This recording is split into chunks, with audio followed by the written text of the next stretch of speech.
Let's queer up the top stories of the year. This is number 17 of 2025. City of Naples loses against Naples Pride and ACLU as June Pride will go forward.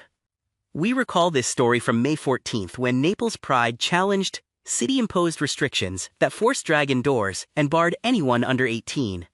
A federal judge ruled the measures violated free speech protections and struck down excessive security fees. The decision affirmed First Amendment protections, clearing the way for Naples Pride on June 7th. Now let's dive deep into this big LGBTQ story for today. I'm Trinidaddy, and let's queer up South Florida and Florida. City of Naples loses against Naples Pride and ACLU as June Pride will go forward. Naples Pride faced a difficult situation when they were granted their event permit by the city. Naples city officials granted the permit with restrictions requiring drag performances be held inside and that no attendees could be under 18. That prompted the Pride organizers to sue the city. On Monday, U.S. District Judge John Steele ruled that Naples city officials violated free speech by adding these restrictions. In his ruling, he wrote, quote, "The city's requirement of an indoor location for the drag performance, even if a good faith attempt to mitigate risk, is clearly viewpoint and content based. A restriction imposed on speech deemed immoral or scandalous is clearly a viewpoint based restriction," end quote.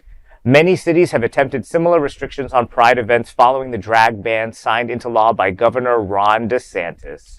Federal courts have ruled that the law cannot currently be enforced. However, Naples was also originally charging $36,000 for security costs, significantly higher than the cost charged to similarly sized events at the same location. That was also struck down by the judge. In a statement on social media, Naples Pride Board member Calhan Soldavini was quoted as saying, "This victory is bigger than drag, bigger than one Pride celebration, and bigger than one community. It is a victory for the rule of law, for the principles of democracy, and for the foundational ideal that no government, local, state, or federal may silence voices simply because they are different or because they challenge the status quo. It reaffirms the Constitution, protects everyone equally, not just the favored or the familiar," end quote.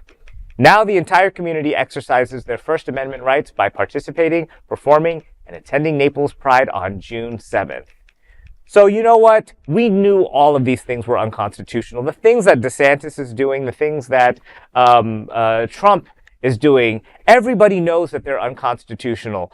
The strategy is let's just put it into the court system, try to get a stay, and see how long we can tie it up in court until make everybody so fearful of doing something that we can essentially cancel Pride events, we can cancel drag events for the next year or two until we can figure out another strategy to bring them down. Yeah. That's all this is. And to Biden's credit, when he left office, his main thing was getting all of the lower level judges in place and appointed so that they don't move up the chain. And so a lot of that did work. I get called by HRC, Human Rights Campaign, every other day. Because they can't figure out how to take my name off of the list when I give the money. But anyways, I support you all. And their first line is that we have defeated every anti-LGBTQ law that has come across or proposal in the past, I think, year or so. So shout out to HRC for doing what you're doing legally and standing up for everybody. But just know that's what they're doing. It is unconstitutional, and don't be fearful in the fight. Yeah. We have to be out there. We have to be protesting. And when they tell us we can't do something, we can't get into drag, we can't walk on the street hand in hand, whatever Handmaid's Tale bullshit that they're trying to pull, we have to stay strong and continue to resist.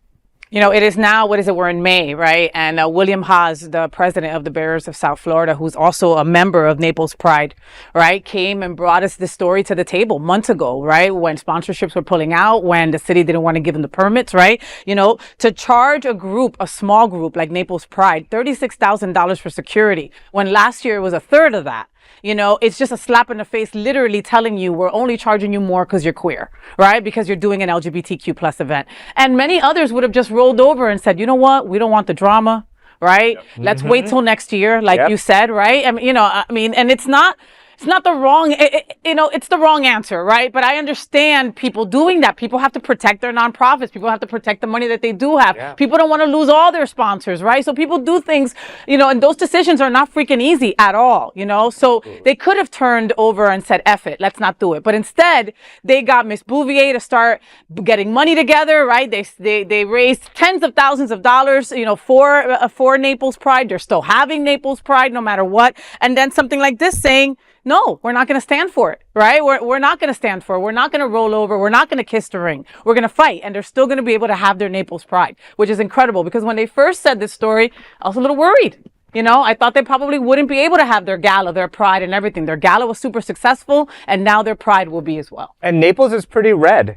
Yes. I used to work there. Yes. I mean, Yeah. they're Yes, red dude. town. Yeah, they don't have the strength of Wilton Manor or South Beach in terms of people and the gays. economical power of Yes. the gays. Yep. And let's face it, I mean, shout out to also the ACLU. This is now, if you want to put your money, to good use, this is the people you need to support. Yeah. ACLU. These people are fighting for us, and it's very, very needed at this time. So. And Bonnie can probably attest. I mean, performing inside in June in South Florida probably wouldn't have been a bad idea.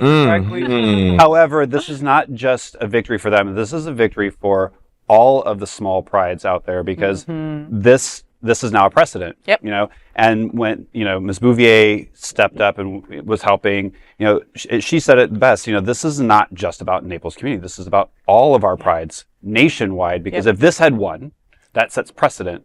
And so the little pride that happens in Mississippi, or the one that in the middle of Kansas, would have not been able to happen. Which are probably more important than ours. Okay. Yeah. Absolutely would not have happened if this had stayed the course and not happen, and the city would won. And it's the testament, separate but equal, just kind of stuck in my head, $36,000 for the same service to this community versus something else. I mean, it's not separate but equal. It's discrimination. It's discrimination. Hands down. Right off the bat. That's right. And all the people of Naples, make sure you go to the Pride. They worked extra hard to put this one together. Yeah, right. I mean, every Pride, it takes a lot of effort, but like they put a little bit more elbow grease into this one. So make sure y'all go out, buy some churros or whatever they be selling out there, and go and be gay in I public. think they'll be selling churros up there in Naples. Shoot Asco, whatever you want in Naples. It's a quick drive from Wilton. I think. No, it's not far. It's not far. Yeah. And it's a beautiful drive. Take a little bus. Take a little bus. If you can go to Disney, you can go to Naples. So go to Naples Pride as well. Right. Yes. And one last thing Please. too, with the this court decision should have been 3-0, not 2-1. So the way that they're doxing us, publish the names of these people who are doing unconstitutional things. I didn't have time to research who it was,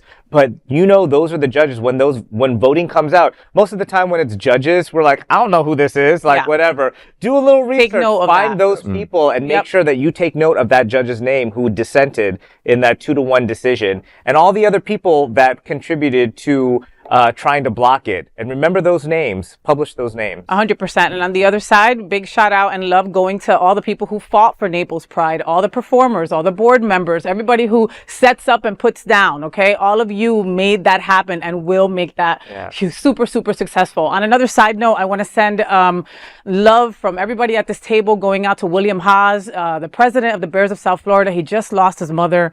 And I just want to send a big shout out to you, saying that we're all thinking about you and we love you. We are bringing you a special presentation of the 25 most important stories of the year that we call the Top 25 of 2025. There is no other queer nonprofit media platform like this in the entire world. Support our LGBTQ stories by subscribing and sharing Queer News Tonight.